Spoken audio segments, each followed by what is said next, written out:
이제 A씨는 먼저 경찰서에 연락을 해가지고 내가 마약을 했다, 자수를 하겠다. 반면에 다른 친구 B 같은 경우에는 경찰서에서 좀 나와서 조사를 받아보시죠 라고 연락을 받아가지고 이제 조사를 받으러 가서 마약 혐의를 인정한 경우, 이때 A와 B 중에 자수를 한 사람은 누가 될까요? A씨가 되겠죠. 그러니까 법원에서는 안녕하세요. 법률사무소 진리대표변호사 최석호입니다. 요즘 마약을 대체 어디서 구매하는 걸까 싶을 정도로 많은 사람들이 마약을 구매하고 또 소지하고 투약을 하고 있다고 하죠. 그래서인지 호기심으로 정말 딱 한 번 마약이 뭔지 궁금해서 시도해봤다, 정말 반성하고 있다, 이런 분들도 간간히 좀 보이고 있고요. 그래서 오늘은 이제 마약 사건 관련해가지고 자수를 어떻게 해야 하는지, 자수서를 쓰는 방법, 그리고 어떻게 쓰는 게 더 현명한지도 말씀을 드려보려고 하고요. 일단 기본적으로 자수를 왜 생각할지 궁금할 겁니다. 일단 단순하게 생각하자면은 죄를 짓고 스스로 자수를 한 경우에는 판사가 그 형을 좀 줄여주거나 또 좋은 경우에는 면제까지 해줄 수 있거든요.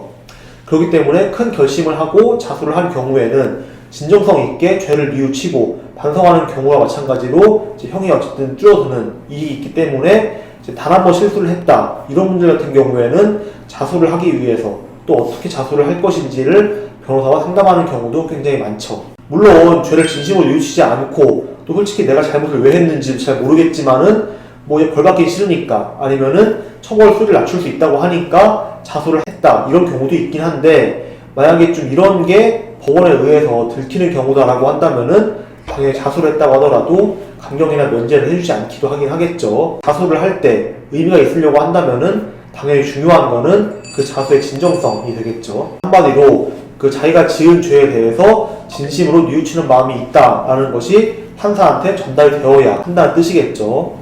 그러면 이제 법원 같은 경우에는 자수를 했을 때 진정한 것인지 아닌지를 어떤 기준으로 판단을 할까요? 아까 말씀드린 것처럼 마약 사건을 예시로 들어보자면은 마약을 투약했다는 혐의 사실을 온전히 인정하고 그 다음에 그 투약 사실을 진심으로 반성하면서 뉘우치고 있다, 이러한 사실이 인정이 된다라고 한다면은 법원은 이제 마약 사건에 관해서 좀 진짜 자수를 했구나 라고 보고 있는 거죠. 자수를 하는 경우에는 또 경찰서에다가 자수서를 작성을 해야 되는데 육하 원칙에 따라서 간결하고 정확하게 작성을 해야 되겠죠. 그러니까 예를 들어서 본인은 몇 월 며칠 몇 시쯤에 어떠한 경로로 어떠한 마약 제품을 구매했고 또 이제 이 마약을 몇 년 몇 월 며칠에 어떠한 장소에서 투약을 했습니다. 그 다음에 그 이후에 이렇게 본건 범행을 자수하니까 조속히 수사해 주시기 바랍니다, 이러한 내용으로 작성을 해가지고 경찰서에 내면 될 것이고요. 근데 가끔 이제 이 자수라는 개념을 헷갈려하는 분들도 계시긴 합니다. 마약 사건을 보면은 여러 명이 모여서 마약을 투약하는 경우, 이때 이 마약을 투약한 무리 중에 한 사람이 걸렸다고 가정을 해보죠. 이때 다른 친구들도 불안해하다가 그 중에 이제 A씨는 먼저 경찰서에 연락을 해가지고 내가 마약을 했다, 자수를 하겠다 라고 말을 했고요. 반면에 다른 친구 B 같은 경우에는 그 먼저 잡혔던 사람이 경찰 조사를 받는 과정에서 B는 마약을 한 적이 있습니다 라고 이제 먼저 말을 했고요. 그 때문에 경찰서에서 좀 나와서 조사를 받아보시죠 라고 연락을 받아가지고 이제 조사를 받으러 가서 마약 혐의를 인정한 경우, 이때 A와 B 중에 자수를 한 사람은 누가 될까요? 이제 당연한 얘기겠지만은 그 A씨가 되겠죠.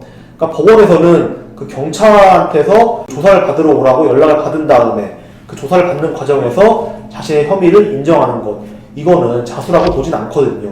왜냐하면은 이미 그 B가 경찰한테 자신의 혐의를 말하기 전에 이미 경찰이 먼저 잡혔던 친구를 통해서 그 B씨의 마약 투약 사실을 인지했기 때문이겠죠.